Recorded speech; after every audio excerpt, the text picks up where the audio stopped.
Good evening and welcome to another edition of Political Scope. I have with me in studio today Madam Gail Teixeira, Presidential Advisor on Governance. Thank you. Welcome to the program. Thank you very much. Our discussions today centered on the Latin American Public Opinion Project (LAPOP), which would have conducted a survey recently and published its finding. Matter of fact, the survey covered between 2012 and Right. 2014. The results, of course, you have it's mixed in terms of positives. There are a few negatives, which is expected in any society, any developing country. All is not well, all can't be perfect. So I have Ms. Tashir with me in studio, and she's going to discuss, like first and foremost, do an analysis of the findings of the LAPOP report. But first, I want to ask you to, if you can put into context, because I understand that this project is a very significant and incredible one in terms Yes. of doing these kinds of studies in the region. Well, the Latin American Public Opinion Project is probably the most trusted barometer in the Latin American Caribbean, including, of course, Canada, United States, of trends and developments within the region, particularly to do with crime, security, democracy, governance, and so forth. And so at present it deals with 24 countries, of which Guyana started being surveyed under this LAPOP in 2006, during just prior to the elections of 2006. So that in fact they did a special report on Guyana that was published in 2007, looking at the political culture of Guyana, and I thought that it was a rather useful study.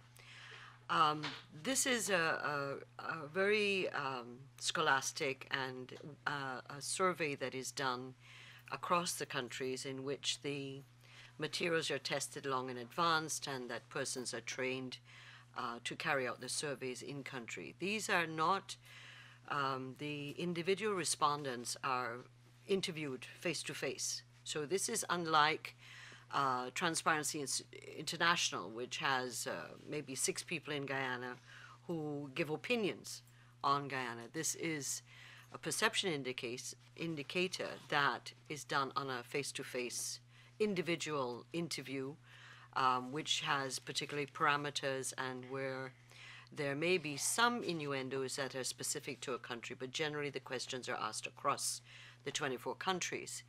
And so Guyana, the number of respondents in Guyana were, I think, 1,558. Most of the Caribbean countries, regardless of the size of the population, was in that range, and even including United States was in that range. And so 50,000 people are interviewed for the survey that is done in the 24 countries. And so it's a quite a sizable and significant indicator of people's views. It is a trusted and respected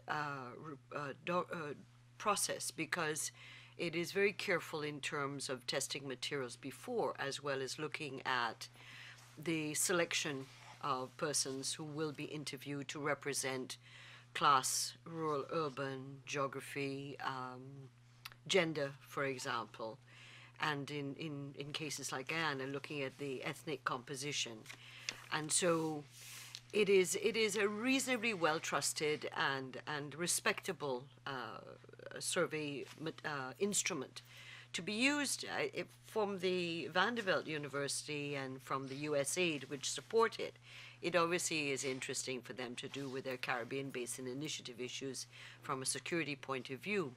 But it is also a very important tool for governments and for societies, in terms of particularly emerging democracies like Guyana, to look at what are patterns that are evolving. Certainly, one of the interesting things, we have been surveyed from 2006, 2009, and this one, is that we're looking at the trends in Guyana as well as the trends in Latin America and the Caribbean. One of the concerns, I think, in this 2012-2014 survey of the region is the fact that there's been a decline in a number of key indicators to do with, and I'll just give you a few of them. For example, in the one that we went down in as well, to do with satisfaction of the police performance in Latin America. 1 in 2 individuals and 1 in 3 persons do not have confidence, for example. So 1 in 2 persons do not have confidence or are not satisfied with the police performance, which is an extraordinarily high percentage if you extrapolate that to a country. So 1 in 2 individuals in the whole of Latin America, and 1 in 3 in individuals in Latin America and Caribbean report that the police respond to an average burglary within three hours or more than 3 hours. Again, a trend that is replicated in Guyana by the percentage fall in the police performance in Guyana. But is this percentage different from that of the U.S. and Canada? Because they're included, or is this, when you say Well, Latin again, America... the secret is the timing. You see, when we come to look at some other factors in the survey. This survey is done in 2012-2014 in the context of Guyana, of its first minority government, of a parliament that the opposition is cutting the budget like mad and putting us before the FATF for the money laundering bill and so on. This is this context for Guyana. In the United States, their police satisfaction is higher than ours. But again, it is timing. Were it to be done after the case of the shooting of the young black man in Ferguson and the other shootings that took place after that, it would have been interesting to see where the results for the United States was. So sometimes it's the luck of the draw, and sometimes it's contextual, and that it just happens to fall within that period of review. So that, for example, Jamaica does better than us, but Jamaica has a far higher homicide rate than we have. Again, it has to do with perceptions, and Guyana comes out well in a number of other indicators, even though the police are at the bottom of the ranking of the institutions in Guyana. For example, in the region, questions are asked about if you think security is the number one issue, or what is the most serious issue for your country, for yourself. Guyana does not give security that high ranking as a number one concern. It gives politics as the number one concern. Again, I think reflecting the period under review, that the political concerns that people feel that the political realm is where the problems are taking place, i.e. Parliament, the behavior of the opposition, cutting budgets, and so on. So for Guyana, 25% of the persons who were interviewed felt that politics was the most serious issue that confronts them.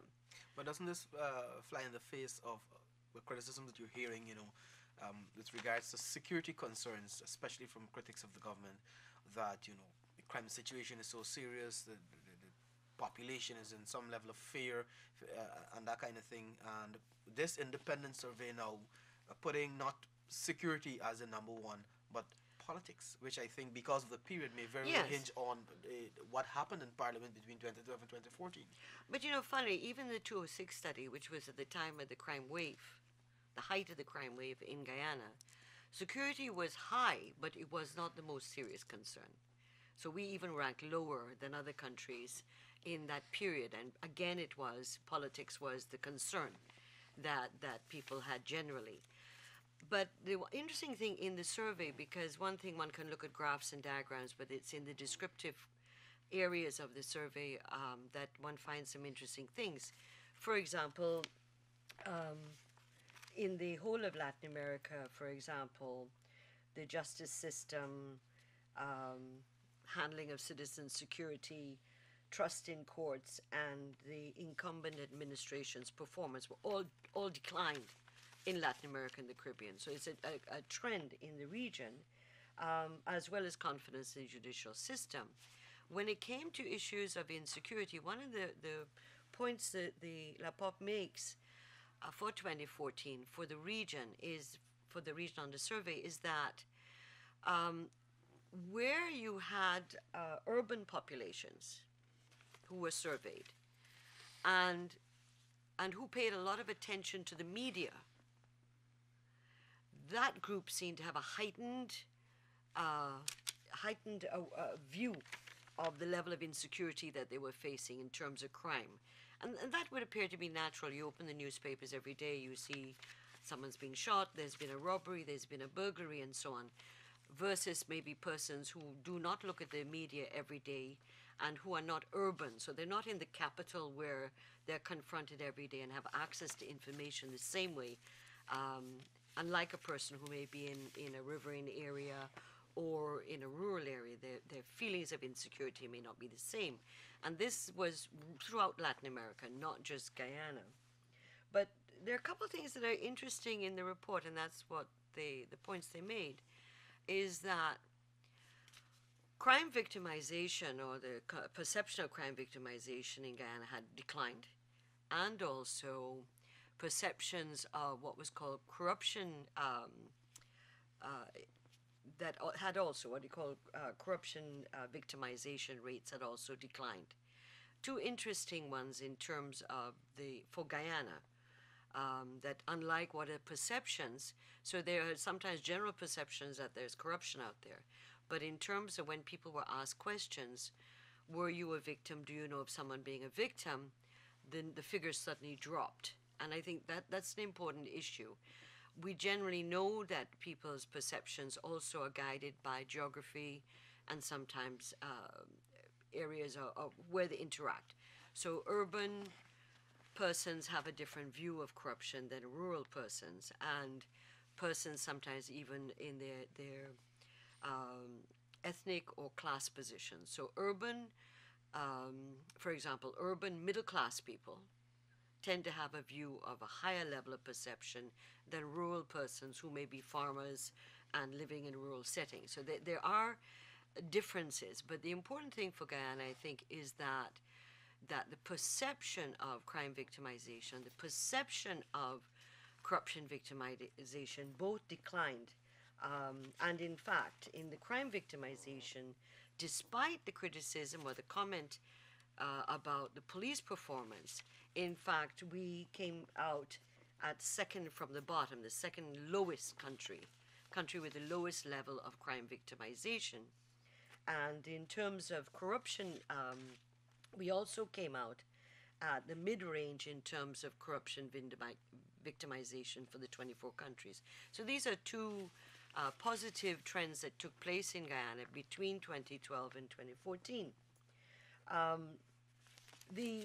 The issues to do with, one of the things that wasn't mentioned, for example, household finances and how people perception of their household finances was positive. It was 49.7%.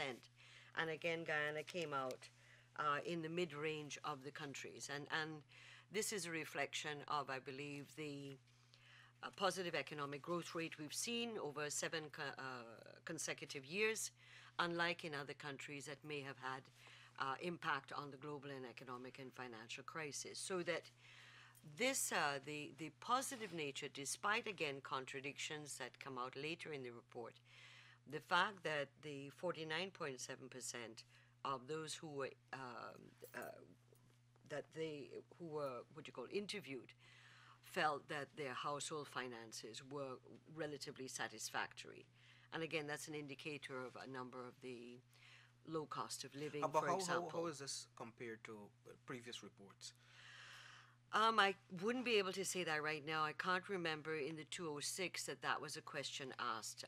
It could have been asked, but I wasn't able to access that in time for this. But unlike what, again, you come back to what was a downward trend in the estimated perception of the national economy, which went up slightly in 2011, 2012, and then came down for 2014, 29, and we were in the lower mid-range of the countries. Again, this is probably a reflection of what is the political environment that we've been going through. So that when you have situations where the parliament cuts your budget in 3 years in a row, a total of $450 million US, it's quite an enormous amount of money for a small country like ours. So you have 3 years in a row the budget being cut, $450 million US is not accessible and was not approved. It therefore begins to, outside of impacting on developmental programs and national development strategy, outside of those big macro issues where it does have an impact, it has an impact on the ordinary citizen and the small businessman, the manufacturer, the farmer, and so on, and say, well, should we, shouldn't we? Become very ambivalent in terms of, how stable is this situation? Should I take my $2 million I have in the bank account, Guyana dollars, and should I invest it in expanding my business or buying a new tractor or buying something new because of the behavior in the opposition or behavior in Parliament? Are things as secure? So there is that kind of subliminal psychological impact, and therefore I believe that is what is being reflected in the survey. Because it speaks directly to a decline in optimism. Yeah, and uncertainty. During the 2012-2014 period. There's unpredictability. Therefore, people in the 2006-2011 said, okay, the economy is growing, and despite the 2008 global and economic and financial crisis, Guyana did leaps and bounds in terms of economic growth rate. So people had this very positive view that there were investors coming in and so forth. So that these are, remember, this is a perception indicator, and this is where people are saying that they're not as confident as they were before. And they reflect many times a range of issues of how they feel that the economy is moving and stuff like that. So if for example, Amila, this was done after Amila was defeated. The actual survey was done June 2014 to July 2014. So that's a very interesting period when the survey is done, because by that time the budget's been cut.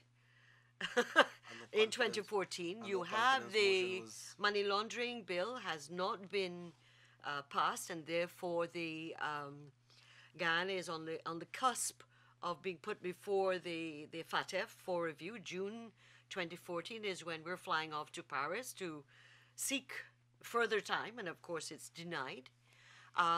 June is also the period when there is beginning now talk in the media. In the same period the survey is being done, it's the same time in the media hearing the AFC talk about no confidence motion being brought. It's in that context that the survey is taking place, and therefore all these questions were tested prior, a year before, and different countries have gone through this. But it's at this point, this juncture of June to July 2014, when you have also the PNC Congress going on, you have no parliament sitting, and where the government is bringing a request for more money, and you're having all these soundings in the media, not a cent more, you're not going to get more money. So the survey has to be taken in the context in which this is taking place. So some of the results are not actually surprising, because our people are quite conscious. Our people are not, disconnected from what is going on in our society. But what is interesting, and one of the interesting things that came out of the report has to do with life satisfaction. I want us to talk a little about that, because it more or less contradicts a recent statement by the opposition leader, and with regards to Guyanese not satisfied with what is happening and so forth. Let us talk a little in terms of the diversity with regards to satisfaction. That's the one that is, I believe, the one that Mr. Granger in particular should pay close attention to, and the opposition. Despite the decline in the whole region on confidence in the armed forces, the police, the judicial system, political parties, and governments, that's a trend in this particular 2014 report. However, Guyana has this very strange permutation where we had 73.3% of the people say they were satisfied with their life.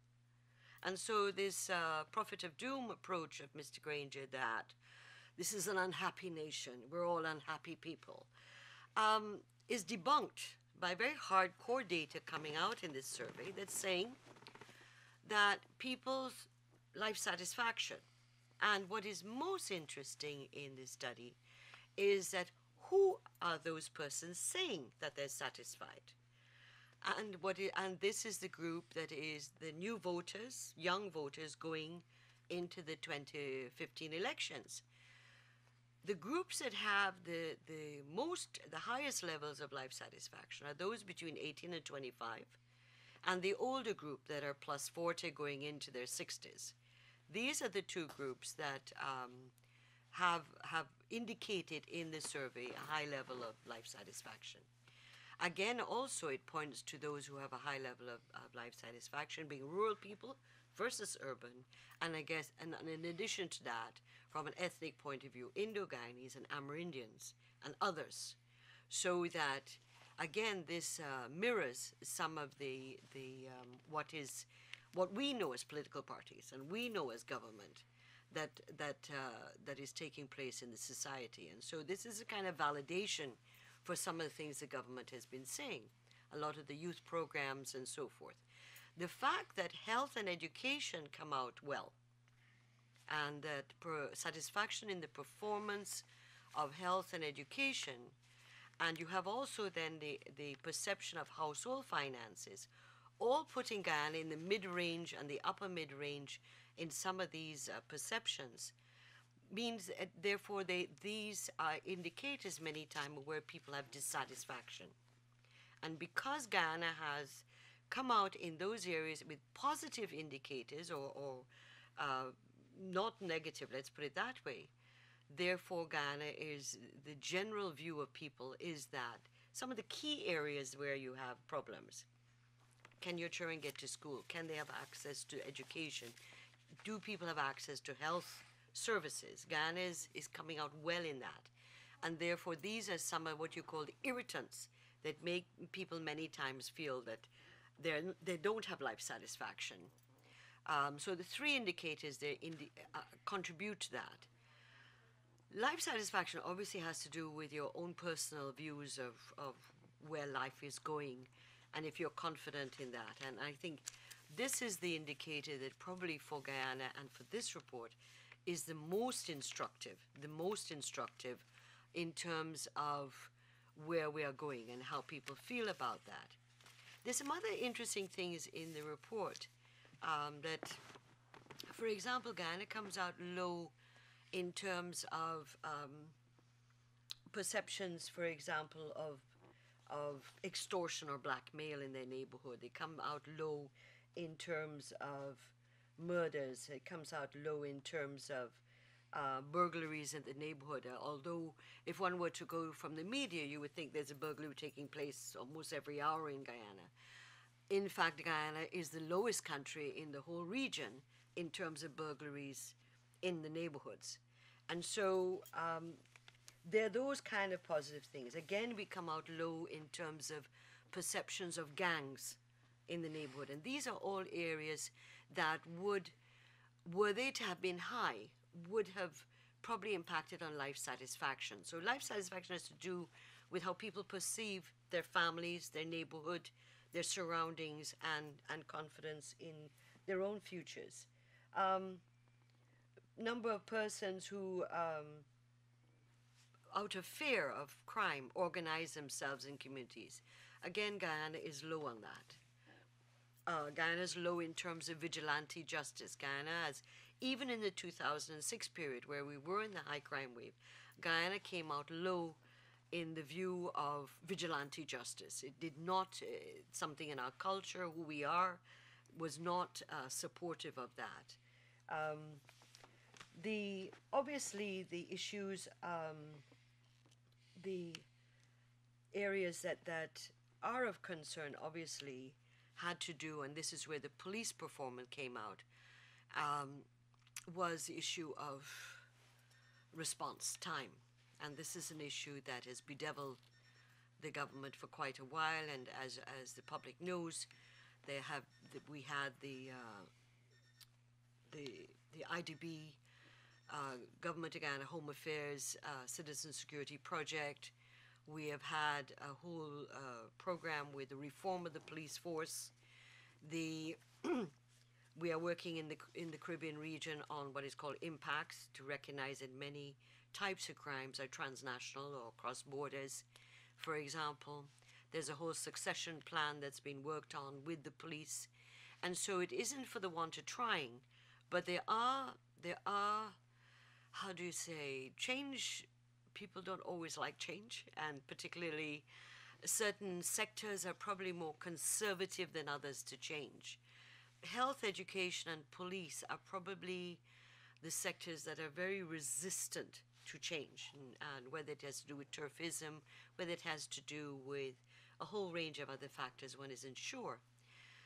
The need to have the police respond in a timely fashion is critical. The World Bank survey that was done during the crime wave in 2005 2006 illustrated similar trends as LAPOP in terms of a general confidence in the police. So police would get like a C, ABC, a ranking of C minus, and so that kind of figure hasn't changed. They're in this, that range still. However, where the criticism came in the 2006 World Bank survey on crime in Guyana, and this has to do with police response time, and where the perceptions of corruption in the police are generally at the precinct level, at the neighborhood level, at the traffic cop level, and stuff like that. So when one is able to disaggregate some of these studies of 2006 World Bank, 2006 LAPOP, and 2014 LAPOP, there hasn't been a significant enough change in the police responsiveness to the general public. And not only in the context of Guyana, but in the context It's of a Latin the American region. trend, generally. It's a Latin American Caribbean trend, as the survey shows. Obviously, Guyana is not happy about being ranked so low of all the 24 countries, and I would hope that for our police force in Guyana, that this report allows them to be sensitized instead of being defensive about what the view is. Because clearly, you want people to trust the police force, and I would believe the police would want the public to trust them too, so that the improvement of police rapport with the public, of being able to respond, whether it's and the question asked, do the police come in 10 minutes, in half an hour, in 1 to 3 hours, in 3 hours and more. The whole of the Latin American Caribbean is 1 in 3 persons believe that the police come after 3 hours or within 3 hours and more, which is a very serious indictment of all the police forces. In Guyana, obviously, that is of concern to people. Do our how would you call our emergency numbers work effectively? No. And any of us who've tried that, we know how difficult it is to get through 911, 912, 913. These are things that the government takes very seriously, Minister of Home Affairs takes very seriously. And we will have to find further structural, mechanical ways to be able to improve this. It has to be done. There's some other issues, though, that there are differences in gender perception, and the women tend to, there are questions asked, for example, on whether bribery is justifiable. There's a gender difference. Women feel no, more men tend to feel, yeah, it might be justifiable. There are differences of rural and urban people and stuff like that. But the important thing, I think, to emphasize is that the crime victimization and the corruption victimization rates both dropped between 2012 and 2014. And this completely goes against what is Transparency International report on Guyana and indicator on Guyana. It also, this document tends to support what was the IFC Enterprises survey on the corruption indicators and other indicators to do with Guyana and countries in this hemisphere. Guyana does not come out high on the issue of victimization, but perception. And so again, where is the perception coming from? Is it from the media? Is it from the social media? Or is it in terms of actual experience? So when you ask someone, has anybody asked you for a bribe? Or anybody you know been asked for a bribe? you say no. More people say no than people say yes. And therefore, we may be dealing with what, as it is has stated in the report, that those who have pay a lot of attention to what the media say have a heightened view of security being concerned, and in certain cases corruption as well. Mr. Sishira, I'm going to give you, I see you're still going through your documents. We're almost out of time. I'm going to give you maybe another minute or so to Sure. sum up the LAPOP report in your own words. Yeah, one of the other trends that Guyana falls into is the issue of participation in local government. And in the whole of the countries surveyed, particularly those of us on the continent and the Central America, South America, and the Caribbean, on average, 1 in 10 persons participated in some aspect of local government. And generally, the satisfaction in local government services was relatively low, although trust in local government services wasn't that low either. So we came out about 46 point something percent in relation to attitude to local government services. And that might be explained too, that although the way our country is constructed, we're not a federal government like many of the Latin American countries, or even provincial governments which have a lot of control. In Guyana, you have a lot of the services are centrally funded, managed, etc. And even though you have an RDC system, the regional democratic system, where education, health, for example, are decentralized into the number of the regions, still a number of your basic services, water, electricity, for example, are dealt with generally from a central point of view. And so a number of the services which in many countries of the region would be dealt with at your local government level, in Guyana, they are more dealt with from a central point of view. So the satisfaction level for local government services in Guyana falls within the mid-range of the Latin American countries, but in fact, in terms of the services that are offered in Guyana, it isn't the same kind of reflection. So it's not a bad report. I think that I'm hoping that the document becomes one that allows us to look at what were our successes or what were upward trends, and to pay attention to what are downward trends. And the concern of the whole report has been the decline in the region of what is considered democratic institutions.